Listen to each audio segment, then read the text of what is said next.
Hello, good evening. My name is Bisola Adeniro. I'm one of the family nurse practitioners students at United States University, and I'm here with my patients. I'll be conducting a respiratory assessment on my patient tonight. Hello, how are you? I'm good. How are you? What is your name? My name is Sam. How old are you? 19. 19, Yes. okay. Um, we are here tonight to do respiratory assessments on you, and what that means is we are going to be assessing your chest wall and see how you breathe and all that. Do you give us consent to go ahead with this assessment today? Yes. And for teaching purposes, this is going to be uploaded on YouTube. Are you giving us consent to video this and share on YouTube? Yes. All right, thank you for that. And before I proceed to my assessment, I'm going to wash my hands. Hands washed. And now I'm about to start my assessment on you. I need you to look up. I need you to sit up. And the first thing I'm going to do is to inspect my patient's chest wall to make sure that there's no deformity. Can you sit up and open up? Okay, and also I want to check for that to make sure it's symmetrical. And as I'm looking at the chest wall, it is symmetrical. There's no deformity, and I can see that the chest wall is rising and falling at the same time. And I'm also checking for the breathing. I'm checking for the breathing pattern as well. And I can also use this opportunity to count the respiration, which I'm just gonna quickly count. So the respiration is normal, which is 18 breath per minute. And also I'm checking for discoloration of the skin, which I did not see any discoloration, and there is no sign of cyanotic. And as I'm also conducting the inspection of my patient, I'm looking around the lips area to check for any sign of cyanotic, especially for patients who smoke cigarettes, and my patient looks normal. The lips looks normal. So the pink is actually pink and it is moist, which is a normal sign. So after my inspection, I'm also going to have my patient to stand up to also check for the AP at ratio, and I'm gonna have you stand and look, and the ratio that I see is 2 to 1, and my patient is not using any accessory muscle to breathe. All right, thank you. You can have a seat. So now that we are done with inspection, we are going to move to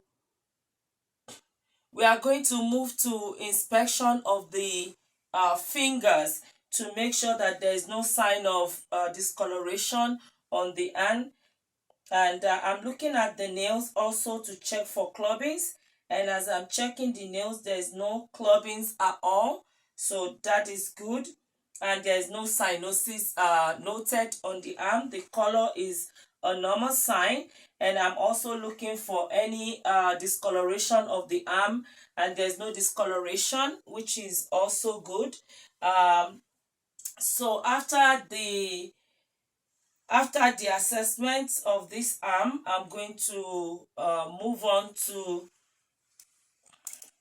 palpation of my patient's lung fields, which I'm going to be touching, and I'll be asking my patient if he's feeling any pain.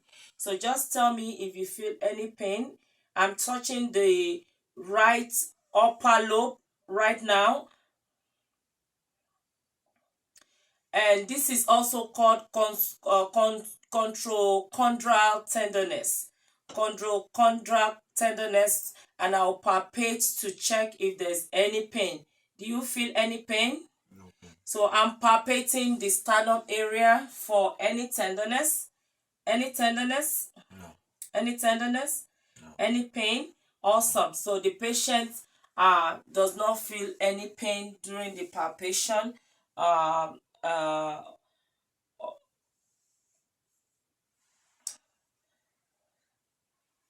So right now, I'm going to just make sure that the long fields also are being palpated. So I'm going to go on the second intercostal on the right, which will be the first location that I'll be palpating. Any pain, I feel no lumps. And then I also come to the left side, which I have to compare both sides. And any pain, okay, and there's no lumps, okay. And I'm moving to the I'm going to the middle lobe of the air lungs, which any tenderness, no. Any tenderness. No. I'm going to the lower lobe on the right side and also on the left side. Any tenderness? No. Okay, so my patient verbalized no tenderness, and after this, I'm going to check for tactile fremitus, and I'm gonna ask my patient to pronounce the number 99 while I use the palm of my hands to feel the vibration as my patient pronounce the number 99. So when you see my hands on each long field, make sure that you say 99, okay? 99. Can you say it louder? 99. Okay. 99. 99. 99. 99. So I'm doing it anteriorly, and also I'm going to do it posteriorly. Can you say 99? 99. 99. 99. 99. 99.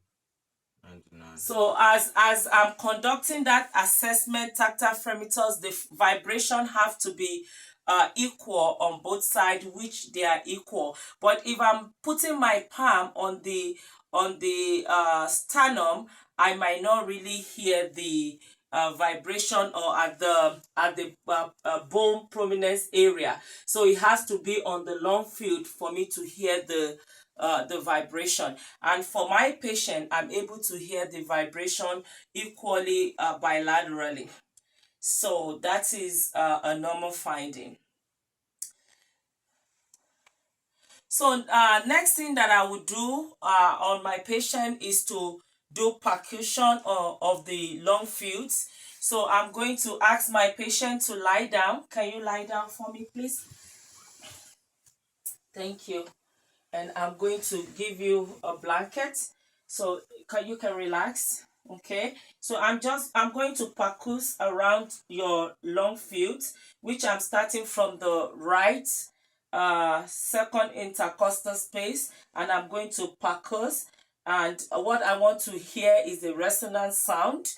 I do not want to hear a dull sound. If I hear a dull sound, that means I'm on a bone area. Okay, and I have to do it on both sides to make sure that it is equal on both sides. And this is the middle hair lobe,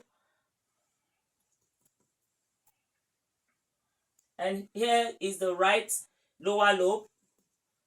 I'm going to left lower lobe, so you can hear the resonance sound on each quadrant of the long field on each lobe that I've percussed. So, and at the same time, I want to go to the posterior. I'm doing the posterior long field of my patient, and I have to do the same thing. And I'm going to percuss bilaterally.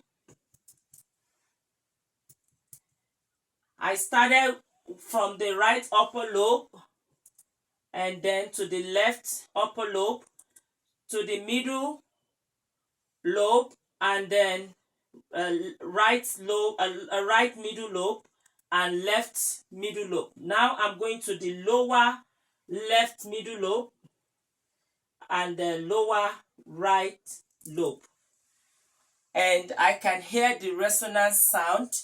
There is no dullness at all, which is a normal finding for my patient.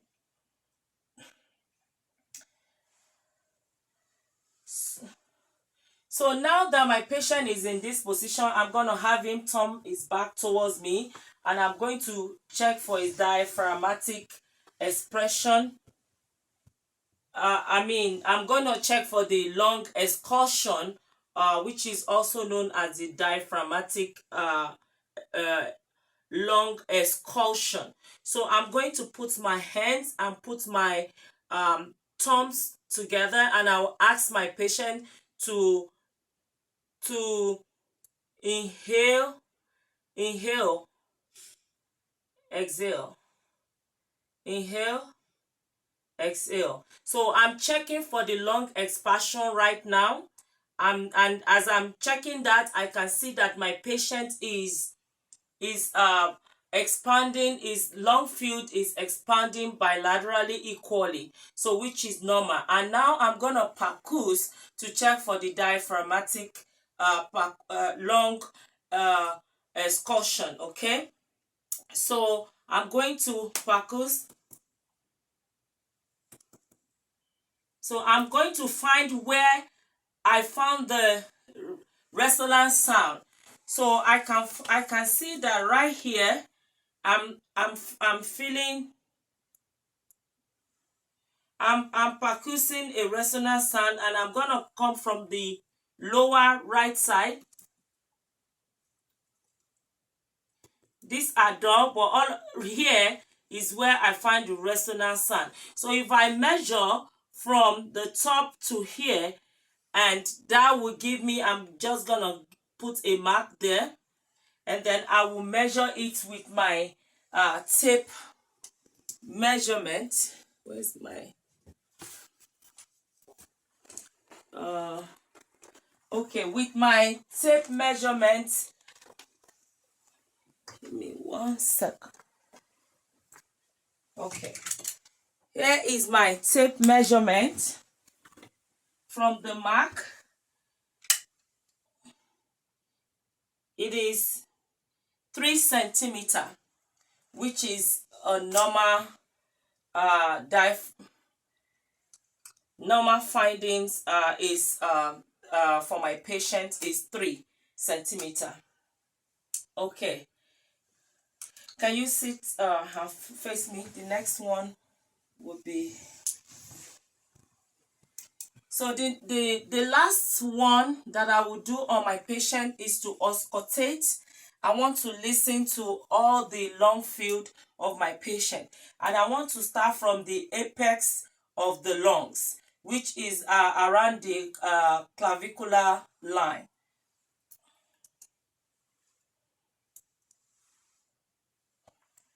Okay, take a deep breath. A deep breath. Now I'm moving to the right upper lobe of the lung. Take a deep breath.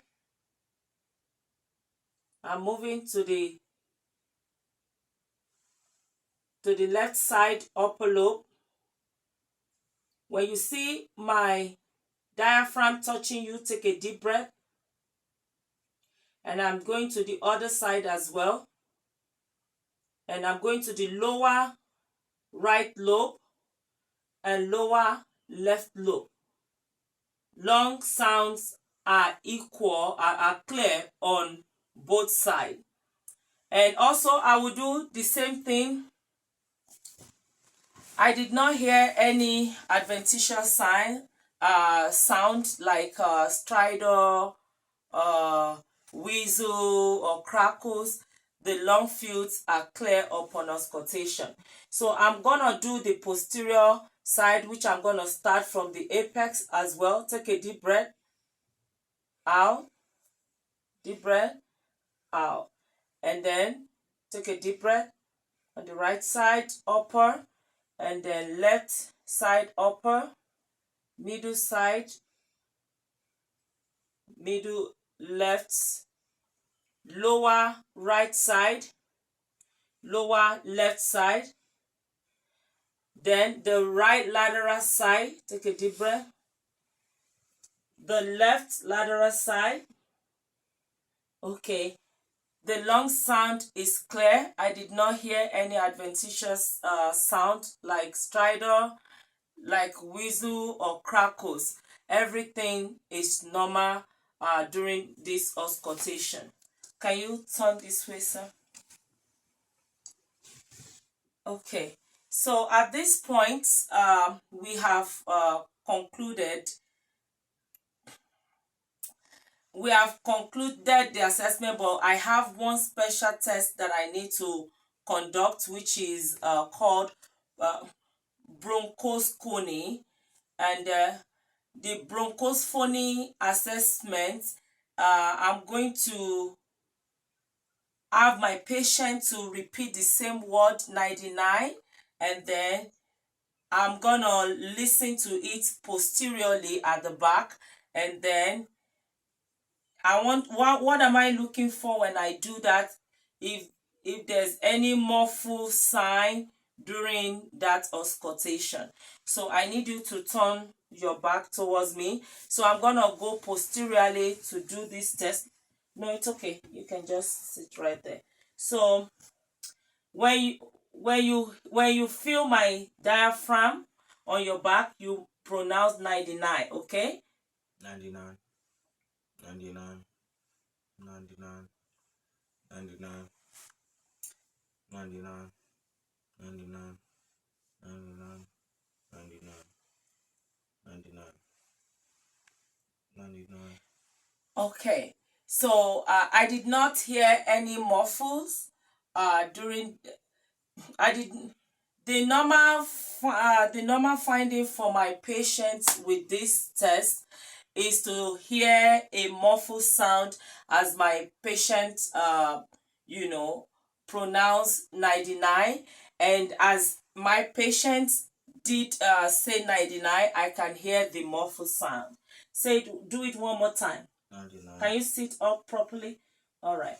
99, 99, 99, 99, 99.